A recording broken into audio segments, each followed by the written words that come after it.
Dans un numéro récent du Dessous des cartes, j'ai tenté de dresser un panorama des agrocarburants dans le monde, d'expliquer leurs principes techniques, de montrer la demande mondiale qui est en forte croissance, mais qui pourtant reste extrêmement faible par rapport à la consommation d'essence d'origine fossile.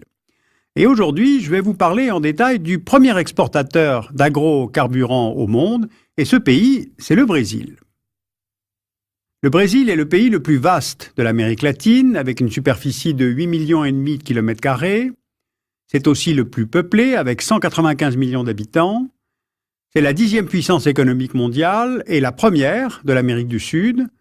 Son taux de croissance moyen a dépassé plusieurs fois 5% depuis 2004, mais une telle croissance est forcément très consommatrice en énergie. Donc la question est, comment fait le Brésil ? D'abord, sa propre production de pétrole lui permet l'autonomie. Le pays n'a pas besoin d'importer. En matière de gaz, en revanche, il reste très dépendant des importations venant de la Bolivie. Le pays est également producteur d'énergie hydroélectrique, avec les nombreux barrages situés notamment dans le bassin du Paraná. Mais la particularité du Brésil est d'être en même temps et depuis longtemps un producteur d'agrocarburants. L'éthanol est produit par la fermentation de plantes comme la canne à sucre. Le biodiesel, lui, est issu des huiles végétales contenues par exemple dans le soja. Et le Brésil a développé ces filières dès les années 70 avec un véritable lancement de la production après le premier choc pétrolier de 1973. Il est devenu en fait le premier pays au monde à produire des véhicules fonctionnant exclusivement à l'alcool. Le programme industriel se nommait alors Proalcool et il visait à substituer l'éthanol à l'essence traditionnelle. Ce graphique montre la production d'éthanol brésilien et on voit bien que ce pays est producteur depuis longtemps et de plus, à partir de 2003, le pays a introduit à l'échelle nationale un moteur polycarburant dit Flex Fuel qui fonctionne indifféremment à l'essence, à l'éthanol ou à un mélange des deux. Résultat, aujourd'hui, 90% des véhicules neufs vendus au Brésil sont Flex Fuel et d'ailleurs les consommateurs brésiliens à la pompe achètent aujourd'hui plus d'éthanol que d'essence. Regardons maintenant la production de canne à sucre au Brésil. Le graphique, cette fois, permet de mesurer que cette production destinée à l'éthanol s'est accrue de manière régulière ces dernières années. Et aujourd'hui, l'éthanol incorporé à l'essence au Brésil l'est à hauteur de 25%. En plus d'être le deuxième producteur mondial d'éthanol, le Brésil en est aussi le premier exportateur. En 2007-2008, le pays a exporté près de 20% de sa production, surtout vers son premier client, les États-Unis. Mais à terme, c'est l'Union européenne qui va former un marché très attractif avec la décision du Parlement de Bruxelles de faire passer la part des agrocarburants dans la consommation des véhicules européens de 2% en moyenne aujourd'hui à 10% d'ici 2020. Alors comment expliquer que le Brésil soit parvenu à une telle position sur le marché mondial ? Il y a d'abord les facteurs externes. L'augmentation des prix du pétrole depuis le début des années 2000, entraînant une hausse de la demande mondiale d'agrocarburants. D'où l'intérêt des banques étrangères, et notamment européennes, pour cette filière, dans laquelle elles investissent de plus en plus. Ensuite, il y a la prise de conscience de l'ampleur du changement climatique. Ces facteurs sont combinés à des facteurs internes, car le Brésil bénéficie de plusieurs avantages par rapport à d'autres pays. D'abord, depuis les années 70, le Brésil a une expérience industrielle que d'autres n'ont pas. Le pays a perfectionné peu à peu toutes les étapes de la filière. S'ajoute à cela la rentabilité énergétique de la canne à sucre, qui a besoin de peu d'énergie pour être produite, contrairement au maïs.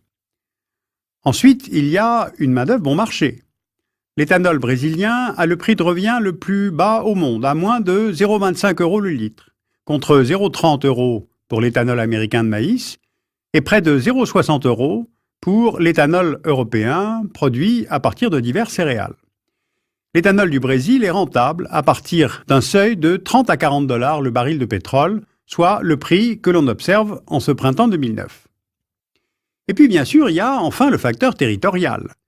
Le Brésil dispose d'un grand potentiel, avec des ressources disponibles en superficie, en terres arables et en eau. On voit ici les zones agricoles consacrées à la culture de la canne à sucre. Dans la région du Nord-Est, autrefois grande région productrice de canne à sucre, et traditionnellement dans la forêt atlantique. Aujourd'hui, pour répondre à cette demande de production qui ne va qu'augmenter dans les années qui viennent, les zones de culture de la canne à sucre, qui étaient au départ dans la région de la forêt atlantique, se déplacent peu à peu vers l'intérieur du pays. En se rapprochant de la zone du Cerrado, qui est une zone de savane arborée, elles sont en contact avec les zones de culture alimentaire et les zones d'élevage. On voit l'implantation des usines de transformation existantes. Elles sont localisées plutôt dans le sud du pays, surtout dans l'État de Sao Paulo, et à proximité de la zone écologique protégée du Pantanal. Les usines sont construites proches des zones de production pour des raisons de coût de transport, évidemment, mais aussi parce que la canne perd rapidement sa teneur en saccharose une fois la coupe effectuée. Donc si on se réfère aux statistiques nationales, le pays n'utiliserait actuellement que 12% des terres cultivées, soit près de 8 millions d'hectares de terre, pour produire de la canne à sucre, sur lesquelles seulement la moitié sont affectées à la production d'éthanol. Les autorités brésiliennes estiment ainsi que le pays disposerait d'à peu près 10 fois plus de terres qui pourraient être utilisées pour la production de canne à sucre destinée à l'éthanol, et ce, hors forêt amazonienne. Alors évidemment, avec un pays aussi immense, les possibilités d'expansion des zones de culture peuvent sembler sans fin. Sauf que la situation n'est peut-être pas aussi simple. Puisque ce qui menace l'Amazonie et le Pantanal, ce n'est pas en effet l'implantation directe des plantations de champs de canne à sucre destinés aux agrocarburants, mais le déplacement progressif des cultures vivrières et des élevages traditionnels, eux-mêmes progressivement chassés du Cerrado, et qui recherchent plus au nord-ouest des espaces où la terre est moins chère.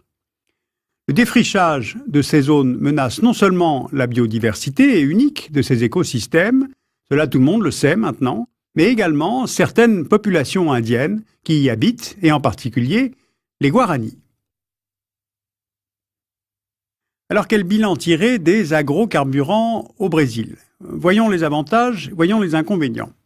Côté positif, le Brésil a été un pionnier dans le développement des énergies propres. C'est d'ailleurs l'éthanol brésilien qui détient le meilleur bilan écologique. Selon l'Agence de l'énergie, il réduit de 90% les émissions de gaz à effet de serre par rapport à un carburant fossile, contre environ 47% pour le carburant issu de plantes céréalières ou de la betterave, et de quelques 13% pour l'éthanol de maïs américain.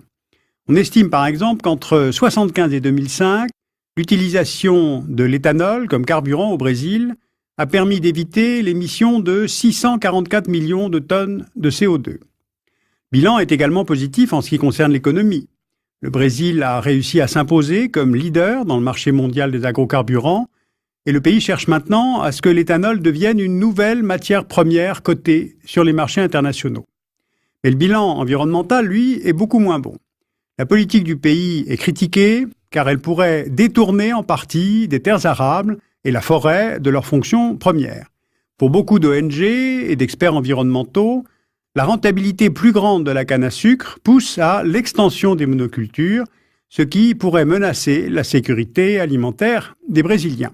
Alors ce n'est pas le point de vue du président Lula, qui annonce que la production du pays peut alimenter à la fois et les estomacs et les réservoirs.